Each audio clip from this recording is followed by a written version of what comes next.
నిన్నటి రోజు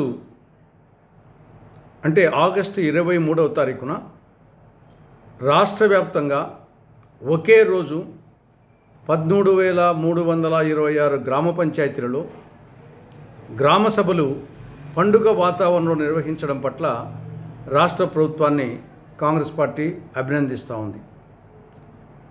బాపూజీ కలలు కన్న గ్రామ స్వరాజ్య సాధనలో ఇది ఒక ముందడుగు. ప్రస్తుతానికి చేసింది కొంచెమే, ఇంకా చేయవలసింది చాలా ఉంది.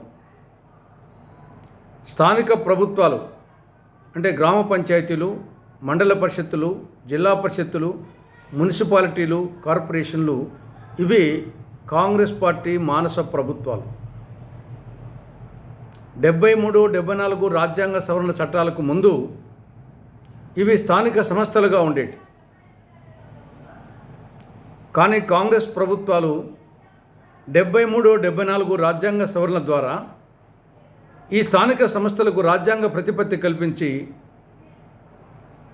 స్థానిక ప్రభుత్వాలుగా తీర్చిదిద్దడం జరిగింది.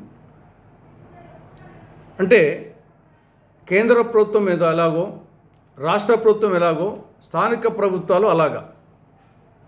భారత రాజ్యాంగంలో 11th షెడ్యూల్లో కేంద్ర ప్రభుత్వం నిర్వహించాల్సిన అంశాలను యూనియన్ లిస్ట్ కింద ఏ విధంగా చేర్చిందో,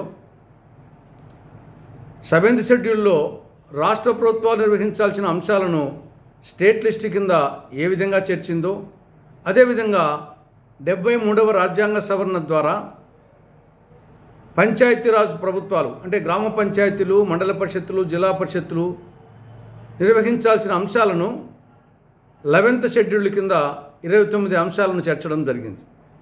74వ రాజ్యాంగ సవరణ చట్టం ద్వారా అర్బన్ బాడీస్కు రాజ్యాంగంలో 12వ షెడ్యూల్ కింద 18 అంశాలు చేర్చడం జరిగింది. దీని ప్రకారంగా జాతీయ స్థాయిలో ప్రధానమంత్రి ఎలాగో, రాష్ట్ర స్థాయిలో ముఖ్యమంత్రి ఎలాగో, ఒక కార్పొరేషన్కు మేయర్ అలాగా, ఒక మున్సిపాలిటీకి మున్సిపల్ చైర్మన్ అలాగో, ఒక జిల్లా పరిషత్కు జిల్లా పరిషత్ చైర్మన్, ఒక మండలానికి మండల పరిషత్ అధ్యక్షుడు, ఒక గ్రామ పంచాయతీకి సర్పంచ్ అలాగా ఈ స్థానిక ప్రభుత్వాలు సెల్ఫ్ గవర్నమెంట్స్గా అంటే స్వయం పాలిత ప్రభుత్వాలుగా ఉండాలి అని భారత రాజ్యాంగంలో ఆర్టికల్ 40, ఆర్టికల్ 243 చెప్తున్నాయి. ఇవి సెల్ఫ్ గవర్నమెంట్స్గా పనిచేయాలని. అవి సెల్ఫ్ గవర్నమెంట్స్గా ఉండాలంటే 3 F'లు కావాలి.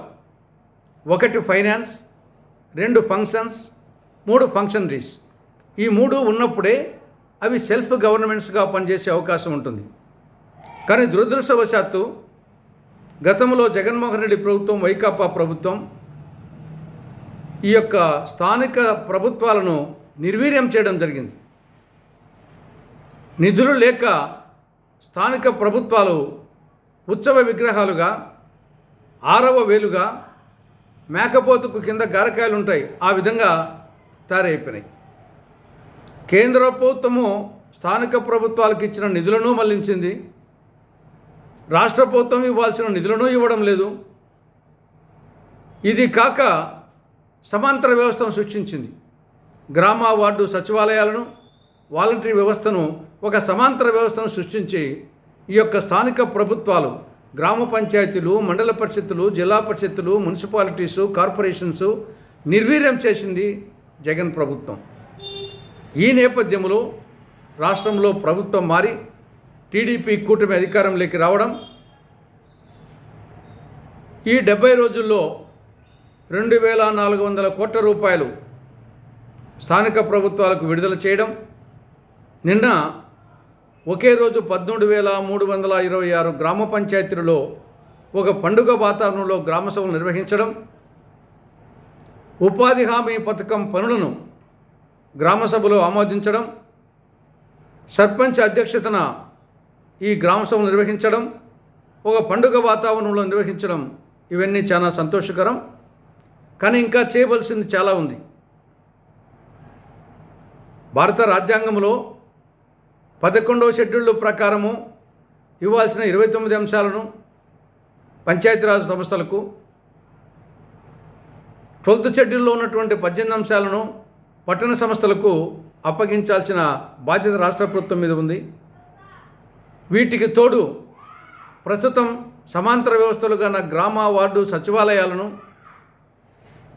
ఈ యొక్క స్థానిక ప్రభుత్వాల పరిధిలోకి తీసుకురావాల్సిన అవసరం ఉంది. దాదాపు రాష్ట్ర వ్యాప్తంగా అన్ని గ్రామ పంచాయతీల్లో గతంలో నిర్మించిన సంపద కేంద్రాలు, స్వచ్ఛ భారత్ కింద నిర్మించిన సంపద కేంద్రాలు అవి నిరుపయోగంగా పడి ఉన్నాయి, దరిద్ర కేంద్రాలుగా తయారైనాయి. వాటిని మళ్ళా పనిచేసే విధంగా తీసుకురావాలి. రాజ్యాంగం చెప్పిన విధంగా స్థానిక ప్రభుత్వాలకు 3 F'లు ఫైనాన్సు, ఫంక్షన్సు, ఫంక్షనరీస్ ఇవ్వాలి.